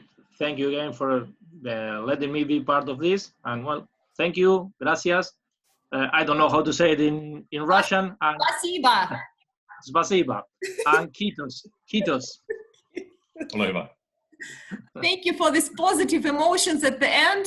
So we all remember now how it is to be at the stadium, to be in this crowd and to enjoy football in a full circle. That's the idea. Да, презентация от нашего друга из Аргентины, Лиссандро. Он рассказал о том, как Аргентина, футбольная Аргентина живет в это время, да, с точки зрения тренерских тренеров и юношеского футбола, да, все соревнования отменены, вот, но тренеры пытаются и развиваются, и обучают, и поддерживают игроков, задавая различные челленджи, развиваясь, используя различные дистанционные форматы, вот, и, безусловно, ситуация не самая простая, и экономический кризис дает о себе знать, но, тем не менее, футбол в Аргентине — это больше, чем футбол, это религия, да, и, конечно же, ребята делают все возможное, чтобы двигаться вперед. Okay, thank you, Lisandro. That was a great presentation. The last video. I'm thinking Jürgen when he was talking about that behavior there at the moment, concentrating, and there was the part saying mindset. I think it's not easy to train players when you talk about performance, making somebody be fast or whatever. But developing somebody's mindset, that's a difficult thing. And I'm just thinking that if a player goes for the first time into that match, Lisandro was showing, how can you prepare a player for that? You know, that's one thing. It's incredible. It must be. I've never been there, but for sure I'd like to visit the match once. But it's far away. You can. I've been there. Okay. Well, you were the final panelist. Our two panelists from Tajikistan have just informed they won't make it. So we've seen all the presentations now. So I guess, does anybody have any questions about any presentation? Yeah. And we have one hand that is rising from the public. Okay. The participant is Mr. Shaibu Ali, and I will give him the floor to speak and maybe ask a question, so share some impressions about our seminar. And he come very far in Ghana in Africa. Now we have a chance to hear about Mr. Shaibu going on in Africa. Yeah, hello. Hello, Shaibu. Hi. Stage is yours. Yeah. Well, I'm so honored to be here with all of you. It was a really good presentation. I really enjoyed it and I really learned a lot from it. And I would like to thank Mr. Emilio for putting me on this platform. I met him in Spain in 2018, Football for Friendship. And since then, we have been in touch. Okay, I'm from Ghana. I'm with the Goal Kick Foundation, and the Goal Kick Foundation is an NGO which uses football to bring kids together. Our main aim is to promote sports and education among the youth, and our main targets are underprivileged and street kids. So because of their love for football, we make sure through football they also go to school. It's not always football. So in case they have a life after football, without football, they are also going to have a life. So through the foundation, we realized most of these kids had good talent. So we partnered with some football stakeholders in the country, and we started an agency. So we scout for players in the various regions in Ghana, and we present them to various clubs in Ghana and outside. And it's like with the current coronavirus, it's like it has put stop to everything. Because in Ghana, most of these players, they don't have video, so you have to go and watch them. You have to go and watch them for yourself. But it's like due to the coronavirus, everything has come to stop. Everything has come to a stop. So I've really learned a lot from what the guys said about training. It's like we can also initiate some of this. We can forward some of these training methods to our guys who are home, to also learn from it, so they keep their shape. Yeah, so I think that's what I would like to say. So it was really interesting and really educative. I really enjoyed it. Thank you very much. Thank you very much, Шайбу. Шайбу благодарит всех за очень интересную познавательную презентацию. Действительно такой разнообразный опыт того, как в разных частях мира, да, футбол живет, развивается и готовится к новым успехам и победам. Спасибо. Okay, Elena, do we have any other questions? Well, no, just some very good feedback from the audience for the great presentation and a great experience, and especially some are writing that it's very important that speakers emphasize the mental part of athletes preparation at this period, yes, and different approaches and techniques that different coaches are using, yes, and also trying to be creative and challenging for their athletes.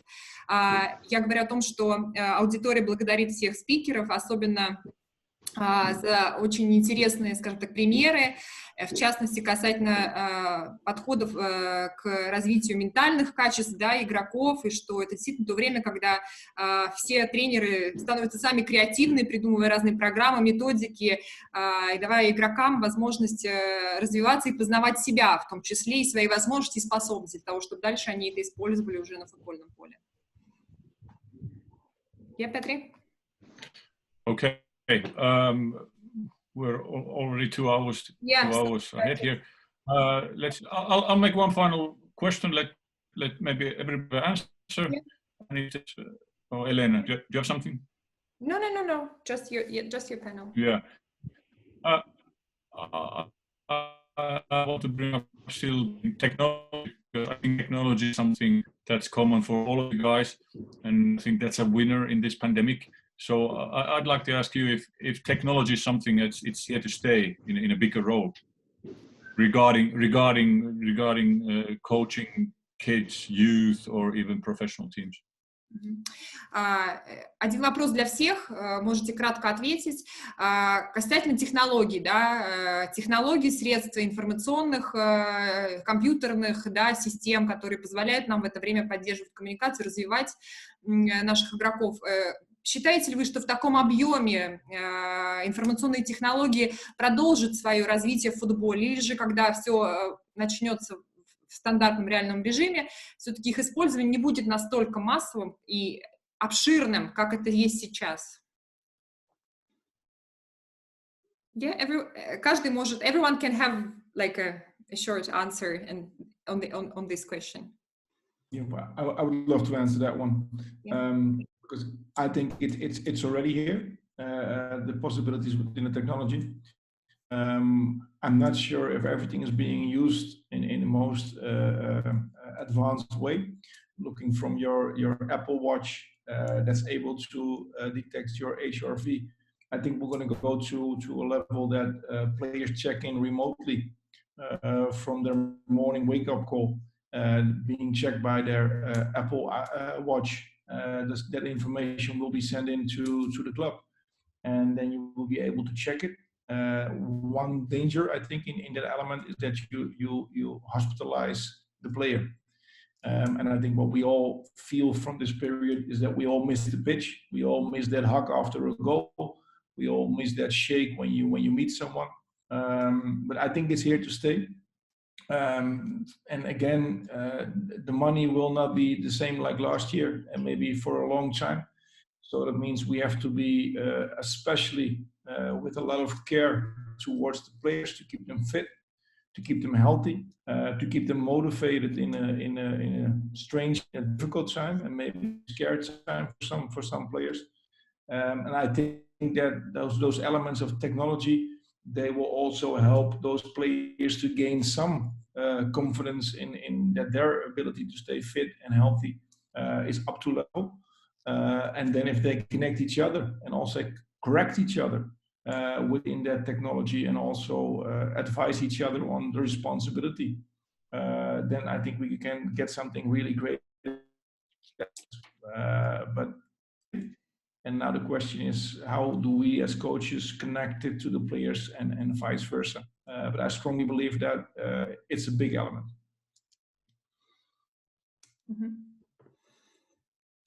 Team? Yeah, pretty speaking from on a grassroots level.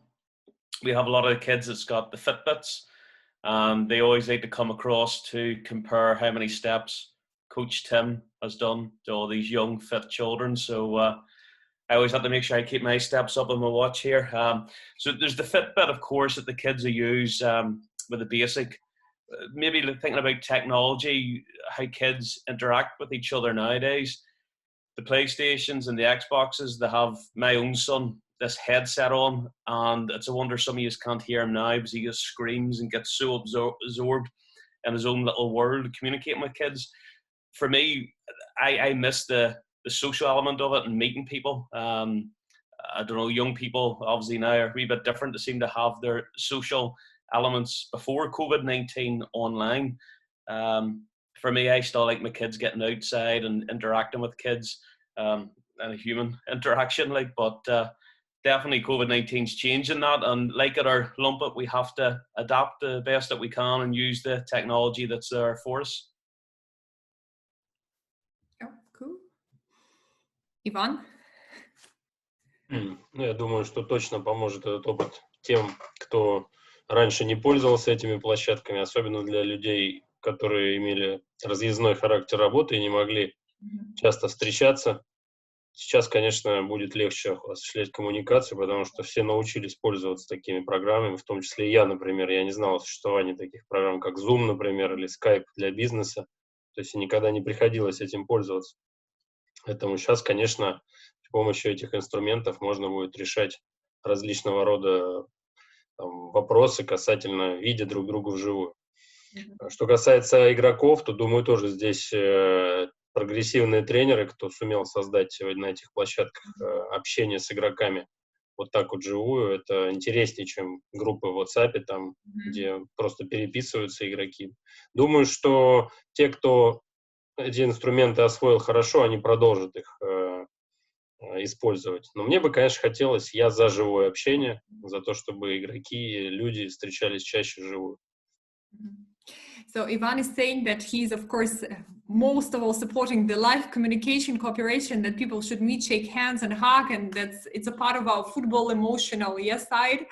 But at the same time, of course, technologies, they have and will have a great influence on communication aspects, cooperation, business, interaction, and those who were like remotely, working and traveling a lot will use these technologies to be more integrated in the work of academies and cooperation with players, of course, and social wise, of course, like those coaches, innovative coaches who are able to integrate these technologies in their nowadays operations will definitely use it in a full circle. Okay. Lisandro, Bessa, any thoughts about technology? Well, I think, as Jürgen said, it's already here.